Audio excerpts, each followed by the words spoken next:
Pendant longtemps, Frédéric Lopez a incarné une figure familière et rassurante du paysage audiovisuel français. Avec sa voix douce, son regard empathique et son allure discrète, il a su conquérir le cœur du public, non pas par des coups d'éclat, mais par la sincérité de sa démarche. Ses émissions, notamment Rendez-vous en terre inconnue, ont permis à des célébrités de se dévoiler sous un nouveau jour, loin des strass et des paillettes, en immersion dans des cultures aux antipodes de la leur. Mais si Frédéric Lopez a si bien su faire parler les autres, c'est peut-être parce qu'il savait lui-même ce que c'était que de se taire. Depuis son retrait progressif des écrans en 2018, l'animateur avait choisi le silence.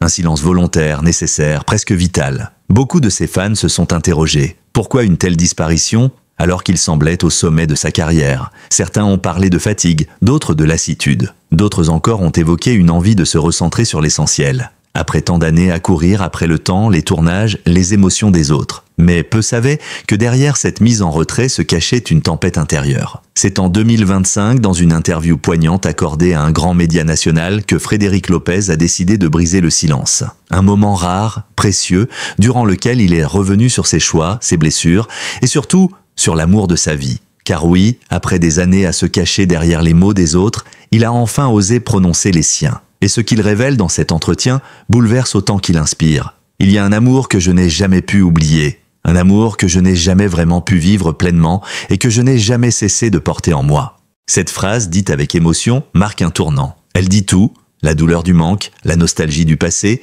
le poids des non-dits. Pendant des années, Frédéric Lopez a préféré taire cette histoire, la garder pour lui, sans doute par peur de l'incompréhension ou du jugement. Car même dans un monde qui se veut plus tolérant, il n'est pas toujours simple, même aujourd'hui, pour une personnalité publique de se livrer sur ses amours les plus intimes. Surtout lorsque ceux-ci s'éloignent de la norme hétérosexuelle attendue. L'animateur ne cherche pourtant ni à choquer, ni à provoquer, il parle avec pudeur, avec tendresse, presque avec fragilité.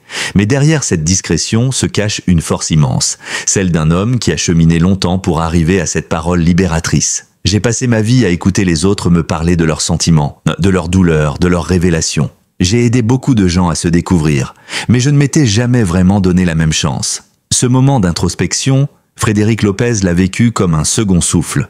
Loin du tumulte médiatique, il a repris contact avec lui-même, avec ses désirs, avec ses souvenirs aussi. La crise sanitaire, dit-il, a joué un rôle important dans ce déclic. Comme beaucoup, il s'est retrouvé face à lui-même, privé de l'agitation habituelle. Et dans ce vide imposé par les circonstances, quelque chose a émergé. Le besoin, enfin, de vivre pleinement, sans filtre, sans masque, sans honte. Je ne veux plus me cacher. Je ne veux plus faire semblant. Il est temps. Ces mots, simples mais puissants, résonnent comme une renaissance. À 56 ans, Frédéric Lopez prend une décision qu'il aurait peut-être dû prendre bien plus tôt, mais qu'il ne regrette pas d'avoir différé. Car chaque étape de sa vie l'a mené jusqu'ici, jusqu'à cette confession publique, qui n'est pas seulement un coming-out sentimental, mais une reconquête de soi. Il ne nomme pas celui qu'il appelle l'amour de sa vie. Par pudeur sans doute, par respect aussi.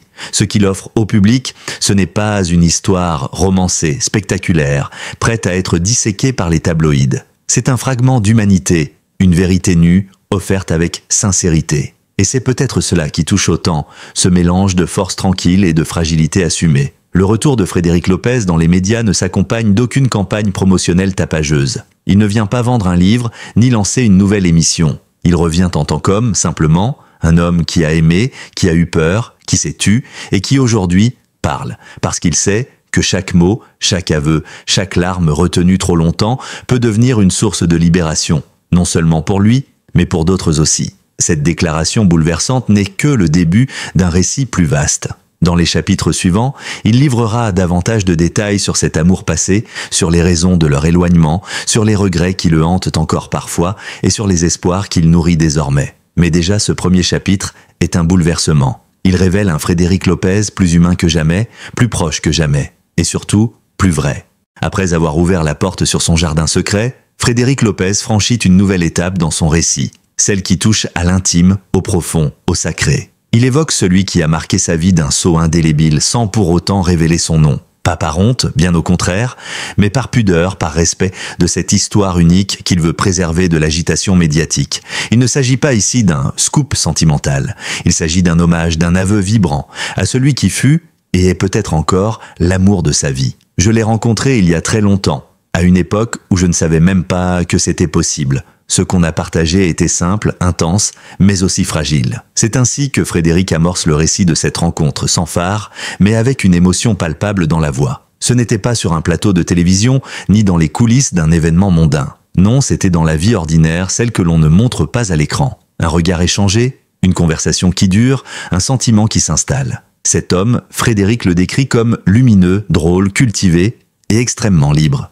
C'est précisément cette liberté qui l'a attiré. Et aussi, d'une certaine manière, effrayé. Car à l'époque, Frédéric Lopez n'était pas encore prêt à vivre pleinement cet amour. Pris entre son ascension professionnelle fulgurante et ses propres conflits intérieurs, il a préféré taire ce qu'il ressentait. J'avais peur de ce que ça allait provoquer autour de moi, peur aussi de me regarder en face. Alors, j'ai choisi le silence. Un silence qui, au fil du temps, s'est mué en distance. Ils se sont aimés dans l'ombre, en pointillés, entre espoir et renoncement. Il y a eu des retrouvailles, des silences, des gestes tendres et des absences longues comme des hivers. L'amour n'a jamais été totalement rompu, mais jamais pleinement vécu. Un entre-deux douloureux que Frédéric porte encore aujourd'hui comme une cicatrice.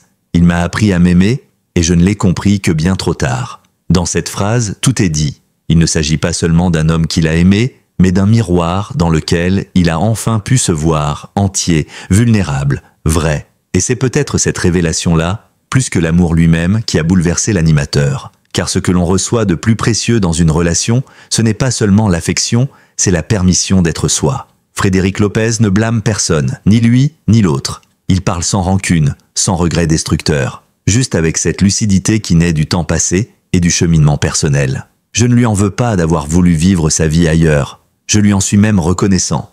Car sans cette séparation, je n'aurais jamais fait ce travail sur moi. Une maturité émotionnelle rare, qui contraste avec l'image que certains peuvent avoir du monde de la télévision. Ce récit d'amour non conventionnel, discret, parfois douloureux, résonne dans une époque où tout semble devoir être affiché, validé, liké. Frédéric Lopez, lui, rappelle que les plus grandes histoires d'amour sont souvent silencieuses, intérieures, secrètes, et que leur intensité ne dépend pas de leur durée ni de leur reconnaissance sociale, mais de ce qu'elles transforment en nous. Cette confession agit aussi comme un miroir pour le public. Beaucoup de ceux qui l'écoutent se reconnaissent dans ces mots, cet amour que l'on n'a jamais osé vivre, cette personne que l'on n'a jamais oubliée, ce choix que l'on regrette peut-être. Il touche à l'universel sans jamais tomber dans le pathos. Dans les médias, les réactions ne se sont pas fait attendre. De nombreuses personnalités ont salué son courage, son honnêteté, mais surtout sa douceur. Car dans un monde souvent brutal, Frédéric Lopez offre autre chose, un espace de réconciliation avec soi-même, avec les autres, avec la mémoire. Il ne cherche pas à refaire le passé, il cherche à lui donner du sens. Lorsqu'on lui demande s'il a revu cet homme récemment, Frédéric sourit. Il ne répond pas directement, mais dans son regard, on devine une forme d'espoir. Non pas celui d'un retour amoureux forcément, mais celui d'une paix retrouvée, d'un pardon mutuel peut-être, car parfois l'amour ne revient pas sous la même forme. Il évolue. Il s'apaise, il devient une présence invisible mais constante. Ce chapitre de sa vie, Frédéric Lopez ne l'a pas refermé. Il ne cherche pas à tourner la page, il la relit simplement avec d'autres yeux. Et c'est sans doute là que réside toute la beauté de son témoignage. Dans cette capacité à faire de l'intime un récit de résilience, d'acceptation et de vérité. Confesser un amour aussi intime, si longtemps gardé secret, n'est pas un acte anodin. Cela demande du courage, de l'honnêteté envers soi-même, mais aussi une grande confiance envers ceux qui écoutent. Pour Frédéric Lopez, cette confidence n'est pas une simple déclaration médiatique. C'est une étape fondamentale dans un processus plus large, celui de la libération intérieure. Longtemps, l'animateur a porté en lui un sentiment d'incomplétude. Malgré le succès, malgré l'affection du public, il restait un vide, une partie de lui-même qu'il n'osait pas regarder en face. Et ce vide, il le comblait en se consacrant aux autres. Je passais ma vie à tendre le micro, à faire parler. J'étais l'oreille des autres, l'écho de leurs émotions. Mais moi, je ne disais rien, confie-t-il. Comme s'il avait érigé autour de lui un mur de pudeur, une barrière protectrice contre ses propres failles. C'est au fil des années, au contact de tant d'histoires partagées, que ce mur a commencé à se fissurer. Les témoignages de résilience, les aveux bouleversants, les larmes retenues ou lâchées dans le désert ou la jungle, tout cela l'a peu à peu ramené à lui-même. À force de voir les autres se mettre à nu, Frédéric a compris qu'il était temps de faire de même. Mais le chemin a été long. Je n'ai jamais voulu être un porte-drapeau ni un exemple. J'ai juste voulu être un homme libre. Cette phrase, prononcée calmement, résume tout. Il ne cherche pas à entrer dans une bataille d'image ou de représentation. Il veut simplement vivre aligné. ne plus avoir à mentir, ni à esquiver, ne plus se retrancher derrière des formules vagues ou des silences gênés. Cette quête de cohérence, Frédéric l'a poursuivi loin des caméras. Ces dernières années, il s'est retiré dans un petit village à l'écart de Paris. Une maison simple, entourée de verdure, avec une vue dégagée sur les collines. Là, il a trouvé ce qu'il cherchait depuis toujours, le calme, la lenteur, l'authenticité. Ce n'est pas un exil, c'est une renaissance. J'avais besoin de me retrouver, de faire de la place au silence. Pas le silence des non-dits, mais celui qui apaise, qui permet de respirer. C'est aussi dans ce lieu qu'il a commencé à écrire. Pas pour publier tout de suite, juste pour lui. Des fragments de mémoire, des sensations, des images, des mots qu'il n'avait jamais osé poser sur le papier. J'ai écrit à lui, des lettres que je n'ai jamais envoyées, peut-être que je le ferai un jour, ou peut-être pas. Mais ça m'a fait du bien. Un exercice de vérité, mais aussi de tendresse envers celui qu'il a tant aimé et envers lui-même. Cette démarche personnelle, Frédéric Lopez l'a également prolongée dans ses projets professionnels. Depuis quelque temps, il travaille à une nouvelle émission, plus intime, centrée sur les confidences, le non spectaculaire, l'émotion brute, une sorte de journal filmé de l'âme, loin du divertissement classique. Il ne s'agit plus de montrer, mais de ressentir, de raconter la vie comme elle est, avec ses tremblements, ses absences, ses éclats de lumière aussi. Mais ce retour ne sera pas tonitruant. Il sera à l'image de l'homme qu'il est devenu, apaisé, discret, mais intensément présent. Je ne veux plus courir. Je veux prendre le temps, me connecter à ce qui compte vraiment. Dans cette optique, Frédéric Lopez souhaite également intervenir dans des écoles, des lieux d'accueil, des centres sociaux, pour parler de l'amour, de l'écoute, du respect de soi. Non pas en donneur de leçons, mais en témoin d'un parcours possible. Car il sait que son témoignage peut toucher, résonner, réveiller des choses enfouies chez d'autres. Il sait aussi que beaucoup de jeunes, aujourd'hui encore, ont peur de dire qui ils sont, de vivre ce qu'ils ressentent. Et il veut leur dire que cela vaut la peine. Que même si le chemin est long, même si le silence semble plus confortable, la vérité rend toujours plus fort. Il n'y a pas de honte à aimer. La honte, c'est de se condamner soi-même au silence.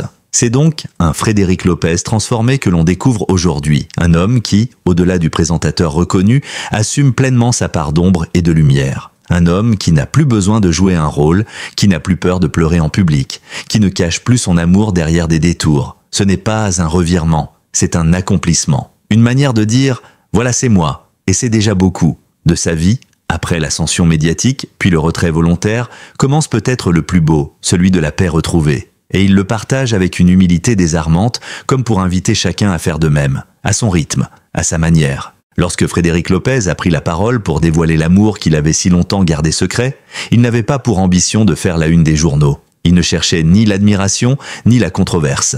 Ce qu'il offrait, en vérité, c'était un témoignage de vie, un partage sincère d'expérience, une passerelle tendue entre son cœur et celui des autres. Et sans s'y attendre, il a déclenché une vague d'émotions nationales. Les réseaux sociaux ont rapidement relayé ces mots. Des extraits d'interviews de simples phrases « Je n'ai jamais cessé de l'aimer, j'ai appris à m'aimer grâce à lui » sont devenus viraux, partagés des milliers de fois. Mais ce n'était pas pour leur valeur choc, comme on en voit trop souvent dans les médias. Non. Ces mots résonnaient parce qu'ils touchaient une vérité profonde.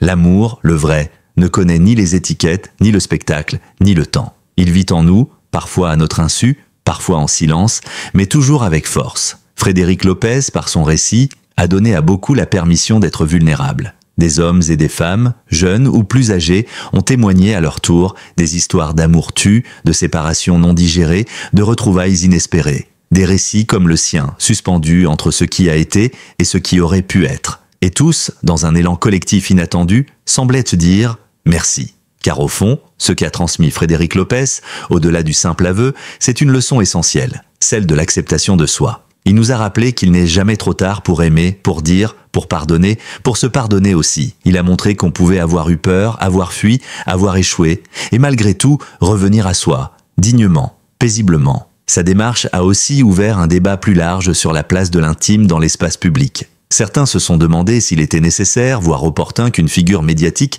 parle ainsi de ses sentiments. Mais Frédéric, fidèle à lui-même, a répondu avec calme « Je ne me suis jamais senti aussi libre qu'au moment où j'ai dit la vérité. » Et cette liberté, loin d'être égoïste, est contagieuse. Il ne s'agit pas ici d'un coming-out classique, ni même d'un geste militant. C'est une parole d'homme, simple et directe, qui vient clore un cycle de silence. Il a porté longtemps un amour qu'il ne pouvait nommer, puis un manque qu'il ne pouvait combler. Aujourd'hui, il le partage.